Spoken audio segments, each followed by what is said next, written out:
तुम्हाला कधी असा प्रश्न पडत नाही का की आई चालता बोलताच गुरु का करायचा असतो?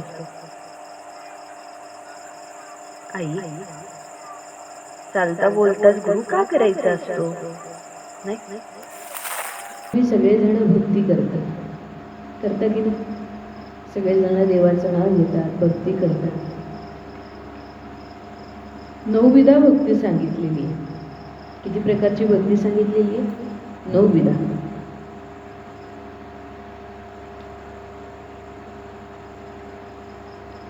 त्या 9 विधा भक्तीमध्ये सगळे प्रकार सांगितलेले आहेत. श्रवण, कीर्तन, नामस्मरण,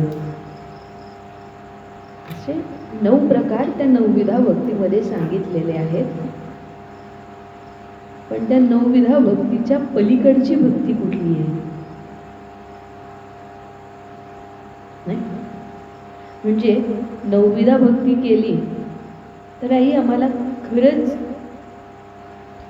परमेश्वराचं दर्शन मिळेल का? किंवा आम्ही जी भक्ती करतोय त्या भक्तीतूनच आम्हाला परमेश्वराचं रूप बघता येईल का?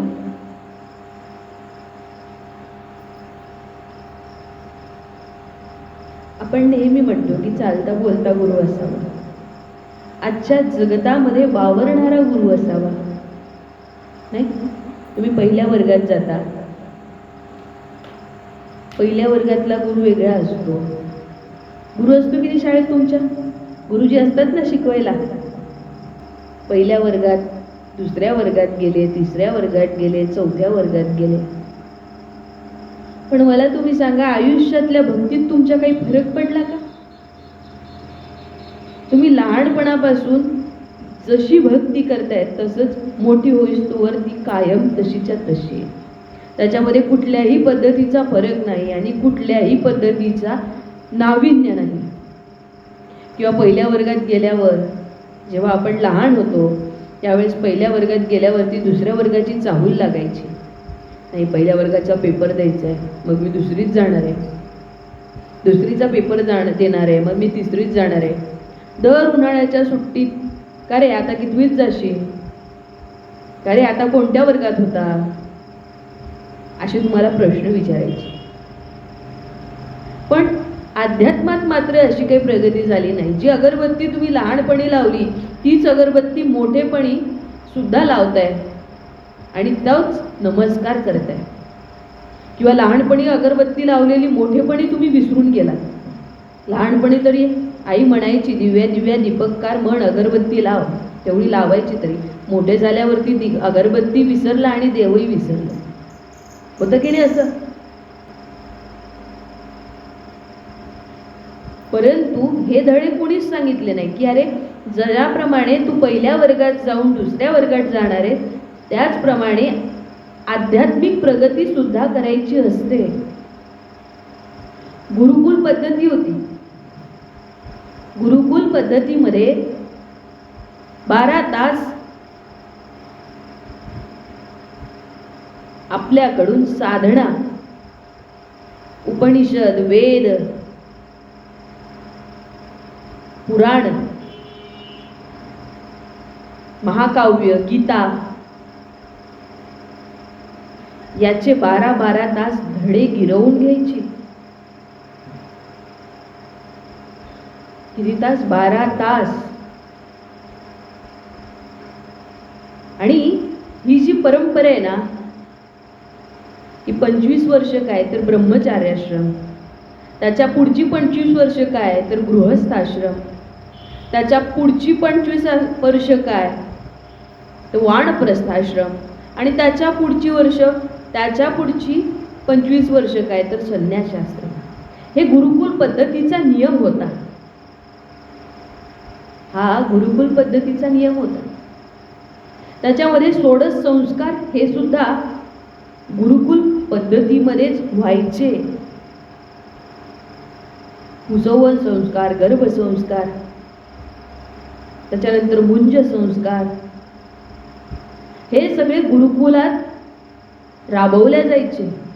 आईच्या गर्भात बाळ असल्यापासून गुरुकुलाचा माणूस येऊन तिच्यावरती पूर्ण विधिवत पूजा अर्चना करून पूर्ण विधी तिच्याकडून करून घेऊन नंतरच त्याला त्या गुरुकुलात प्रवेश असायचा. आणि अध्यात्माचे धडे जसं तुम्ही पहिल्या वर्गात जाऊन दुसऱ्या वर्गात जातात त्याच पद्धतीने तिथे त्यांना पहिल्या वर्गाचं आध्यात्मिक शिक्षण, दुसऱ्या वर्गाचं आध्यात्मिक शिक्षण, तिसऱ्या वर्गाचं आध्यात्मिक शिक्षण असं क्रमाक्रमाने शिकवत जायचे. नाहीतर आज गुरुकुलात प्रवेश केला आणि दुसऱ्याच दिवशी डोळे बंद करा आणि साधना करायला लागा असं कोणीच शिकवायचं नाही. सगळ्यात पहिले त्यांच्याकडनं छोटी छोटी अगदी श्लोक म्हणून घ्यायची, नंतर हळूहळू वेदाचा अभ्यास सांगायचा, नंतर हळूहळू शास्त्राचा, हळूहळू पुराणाचा. आणि असं तब्बल 25 वर्ष त्यांच्याकडून हा अभ्यास करून घ्यायचे. त्याच्यानंतर त्यांना 25 वर्ष झाले की गुरुकुलातून सुटका असायची आणि गृहस्थाश्रमासाठी ते स्वतः पाठवायचे. आणि काही तर असे असायचे की आता आम्हाला याच्या बाहेर पडायचंच नाही, आम्हाला आमरत ब्रह्मचारीच राहायचं आहे. आणि मग ते गुरुकुलात सेवा म्हणून द्यायचे. ही शिक्षण पद्धती, ही शिक्षण प्रणाली आपल्या भारतीय लोकांची आहे. आताची शिक्षण प्रणाली ही निव्वळ भोंगळी झाली आहे. काय झाली आहे? निर्वस्त्र आहे, तिला वस्त्रच नाही.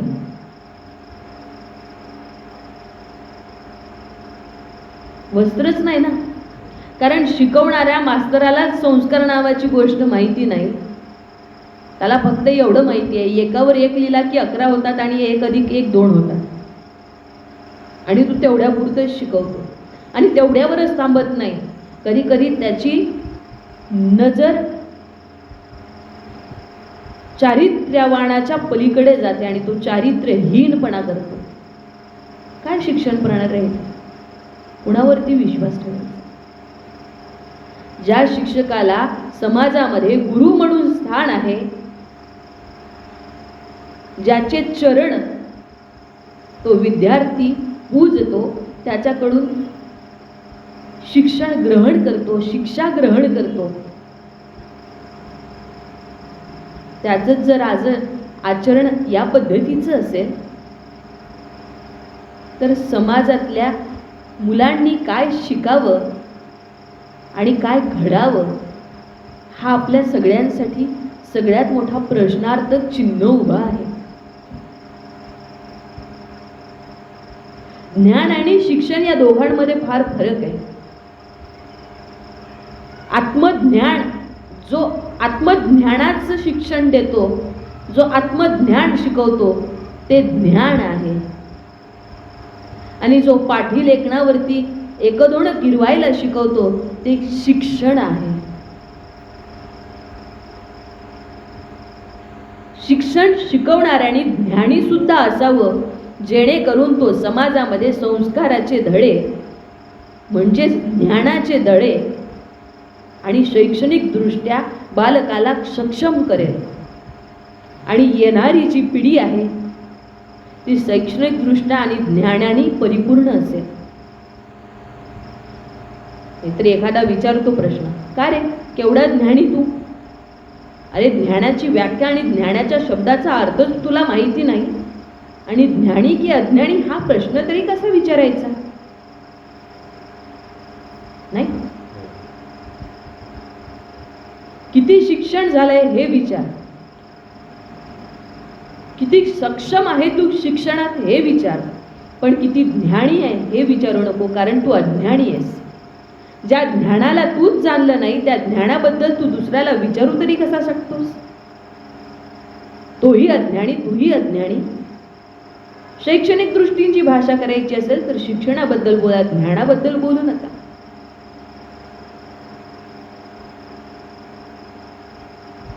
ज्ञानाबद्दल बोलू नका. मग आता सगळेच म्हणतात, काय तुमचे गुरु कोण? आमचे गुरु गजानन महाराज आहेत, आमचे गुरु स्वामी समर्थ आहेत, आमचे गुरु शंकर महाराज आहेत. बरोबर आहे, गुरु तत्वातले ते गुरु आहेत, ते गुरु आहेतच, पण आपल्याला आजच्या जगतातला चालता बोलता गुरु हवाय. जर एखाद्या गुरुचा, एखाद्या मास्तराचा पहिल्या वर्गात नेऊन फोटो लावला आणि शाळेत विद्यार्थी बसवले, तर विद्यार्थ्याला शिकवणारा शिक्षक तिथे हजर नाही असंच तुम्ही म्हणाल की नाही? त्याच पद्धतीने जीवनात चालत्या बोलत्या गुरुची नितांत आवश्यकता आहे. कारण आज काय करतोय आणि काय चाललंय हे तुम्हाला काहीच कळत नाही. ज्याप्रमाणे शाळेत शिकवणारा गुरु महत्वाचा आहे, त्याचप्रमाणे अध्यात्मात सुद्धा तुमच्या आयुष्यात गुरु असणं फार महत्वाचं आहे. आणि गुरुचं सांगावं, गुरुचं ऐकावं, आणि गुरु म्हणतो त्या मार्गावरती चालावं. तिथे पण, का, कसं, कुणी, कधी असे कुठलेच प्रश्न नको. सांगेल त्या मार्गावरती चालायचं, तो बघेल काय करायचंय, आपण चालत राहायचं. ज्यावेळेस गजानन महाराज होते, स्वामी समर्थ होते, त्यावेळेस त्यांनी समाजाला एक उपदेश दिला. अनमोल वाणी होती, तो अमृताचा झरा होता, पण त्यातले काही लुप्त होतात. आपल्यापर्यंत येईस तोवर काही लुप्त झाले. आणि आज सगळं व्रतवैकल्याने भरलेलं दिसतंय. अरे जो विदेही अवतारातला संत आहे, त्यांनी जर एवढी व्रतवैकल्य सांगितली असती तर कशाला ती अवस्था लाभली असती आणि कशाला ती अवस्था आली असती? विदेही संत व्रतवैकल्यात गुरफटायला लावत नाही, कारण तो वेदाचं तंतोतंत आचरण करणारा असतो. आणि वेदात सांगितलेलं आहे की सर्वश्रेष्ठ ज्ञान अहम ब्रह्मास्मी.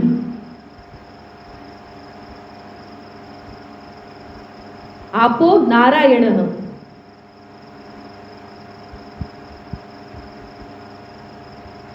आणि त्याच्यात नाव घेऊन, त्याचा फोटो लावून तुम्ही व्रतवैकल्यात गुरफटताय. केवढी मोठी आज भारताची शोकांतिका आहे. भारताची कशाला, महाराष्ट्राचीच म्हणूया. विदेही संत गजानन महाराज, शंकर महाराज, चिले महाराज, तुकडोजी महाराज, लहानूजी महाराज, गाडगे महाराज, स्वामी समर्थ, अणुसया, हे तुम्हाला कधीच व्रतवैकल्यात गुरफटवणार नाही. ते तुम्हाला थेट ब्रह्माची भक्ती सांगणार आहे. ते तुम्हाला साधनेचे साधक बनवतील, व्रतवैकल्याचे नाही. ज्यांनी कधी भगवंताजवळ बसून कधी पूजा अर्चा केली नाही, ज्यांनी प्रत्येक माणसामध्ये देव शोधला, अशा थोर संतांचं आज नाव घेऊन आपण केवढा मोठा पसारा मांडलाय. अरे ब्रह्मलीन संत आहे तो. विदेही अवस्था, शून्यातीत अवस्थाच्या देहाला येऊन गेली. ज्यांनी सांगितलंय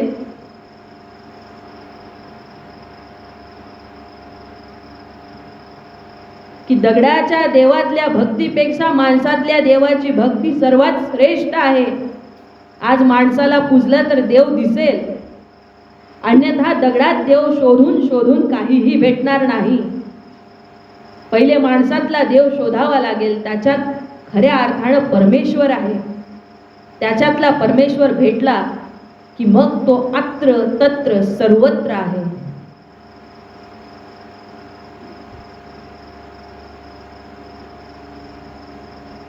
नामदेवाला सुद्धा विठ्ठल आणि विसोबा खेचराजवळ पाठवलं. नामदेवानी म्हटलं, अहो तुम्ही भेटल्यावरती मला आता या गुरूंची गरज तरी काय? तुम्ही साक्षात भगवंत मला भेटलात. भगवंतानी विठ्ठलाने एक उत्तर दिलं. विठ्ठल म्हणाला, मी जरी भेटलो तरी मी प्रत्येक वेळी तुझ्या सोबत हजर असेलच आणि तुला मार्गदर्शन करेलच असं नाही. मी तुला गुप्तावस्थेत दर्शन देईन, पण संताचं दर्शन आणि जिवंत संत असणं आणि जिवंत गुरु असणं ही काळाची गरज आहे. हरौ रुष्टे गुरुत राहता गुरौ रुष्टे न गच्छन्ति. म्हणतो हरी रुसला तर गुरु म्हणवून घेईल, पण गुरु रुसला तर मग कुणीही म्हणवू शकत नाही. म्हणजे त्या गुरुला केवढं मोठं पद दिलं आहे, केवढा मोठा मान आहे, केवढा मोठा सन्मान आहे.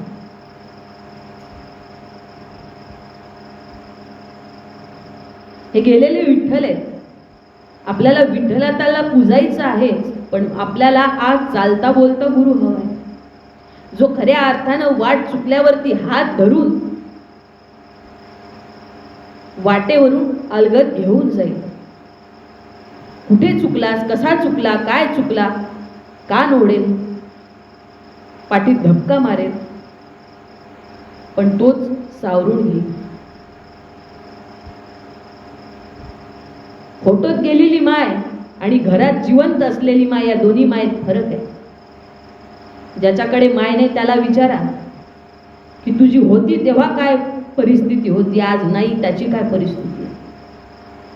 तो हेच म्हणेल, होती तेव्हा प्रत्येक वळणावरती माझ्या सुखात आणि माझ्या दुःखात हजर असायची. आज मला फक्त ती फोटोत दिसते. माझ्या सुखात आणि दुःखात हात ओढायला आणि हात धरायला सोबत नाही. तसंच गुरुच आहे.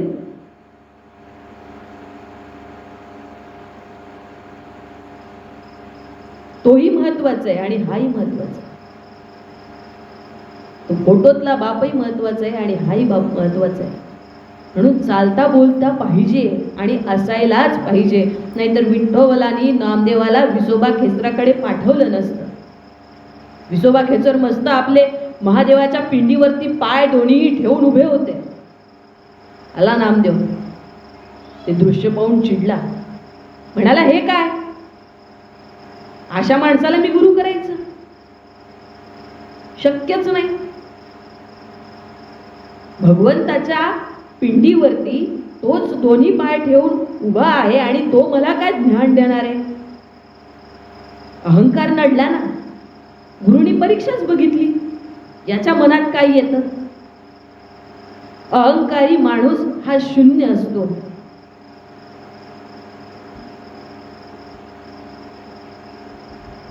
अहंकारी माणूस हा शून्य असतो.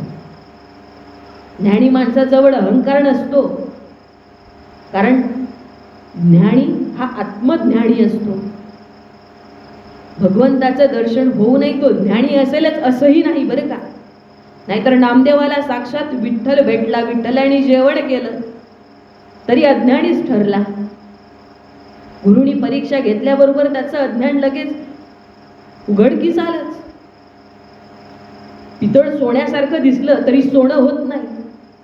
सोनाऱ्याकडे जाऊन त्याची खरी पारख होतेच. पितळ आहे की सोनं येते.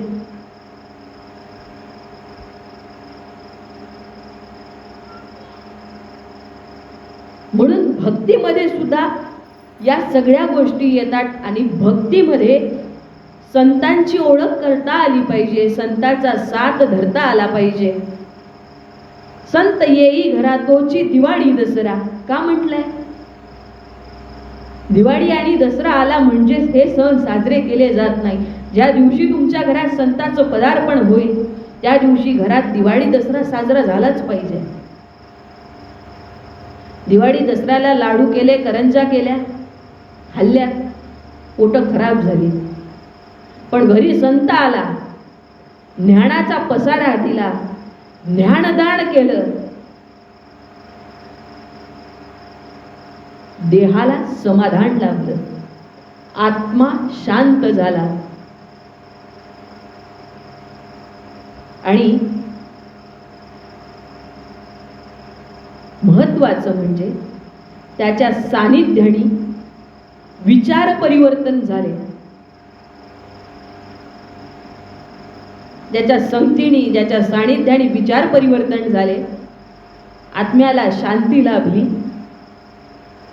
देह शांत झाला, तोच तर खरा दिवाळी दसरा होता.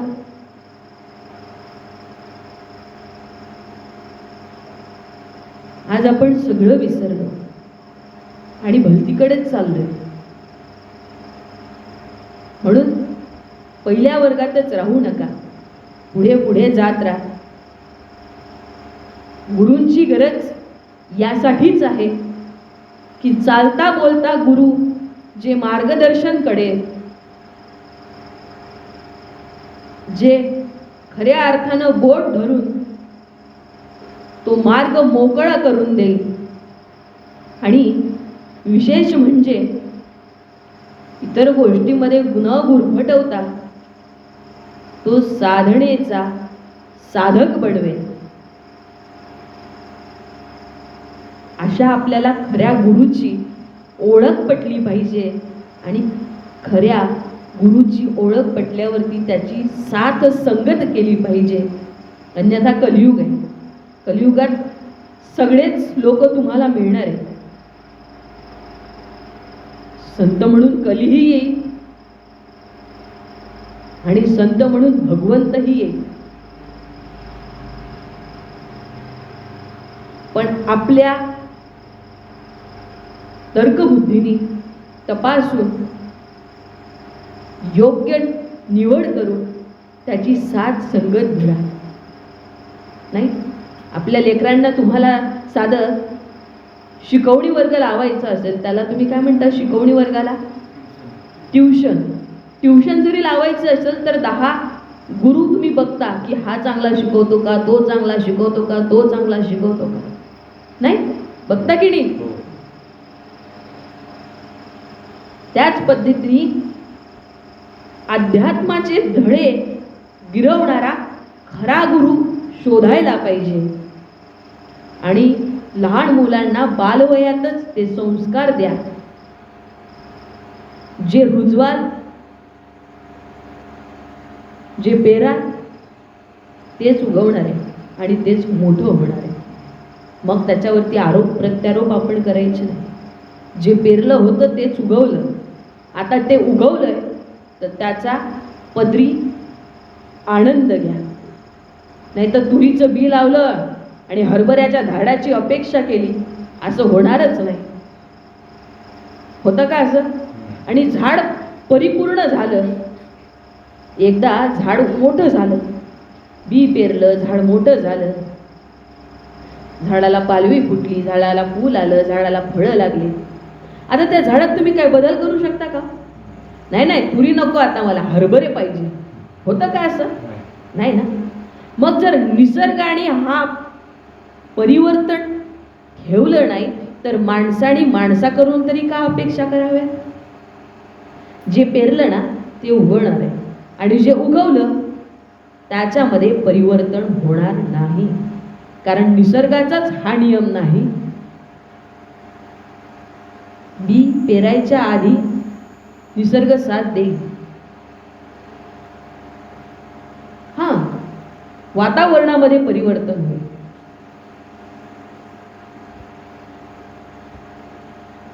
समतोलता राहणार नाही.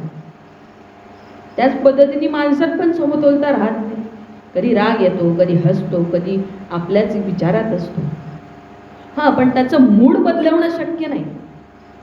मूळ आहे ते आहे, ते तुम्हाला आत्मसात करावंच लागेल की हे मूळ असं बनलंय आणि हे असंच आहे. त्याच्यात जर तुम्ही मग नाही हे असं आहे, ते तसं आहे, ते तसं आहे, हे असं नव्हतं, ते तसं नव्हतं, हे भलतंच होतं, हे सलतच झालं, काहीही नाही.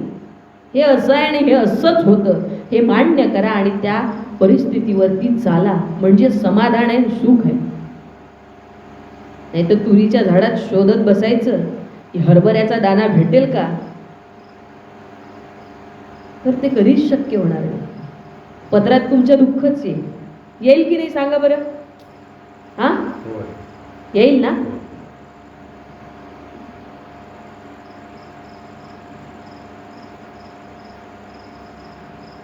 गरज खऱ्या अर्थानं गुरुजी याच्यासाठी आहे की गुरु सांगेल तरी की बाबा हे असंच आहे. मार्ग सोपा करण्यासाठी आयुष्यात गुरु लागतो. म्हणून त्याची साथ संगत ही सगळ्यांनी धरावी. त्याचा बोट पकडून गेला तर वाहत्या पाण्यात सुद्धा पोहण्याची ताकद तुमच्यामध्ये आहे आणि विरुद्ध प्रवाहाबरोबर सुद्धा तुम्ही पोहू शकता. पोहता येत नसलं तरीही फक्त साथ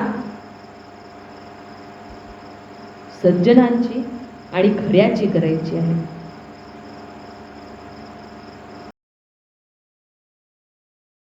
सर्वरूपमयी देवी सर्वदेवीमयं जगत् अतोऽहं विश्वरूपां त्वां नमामि परमेश्वरीं.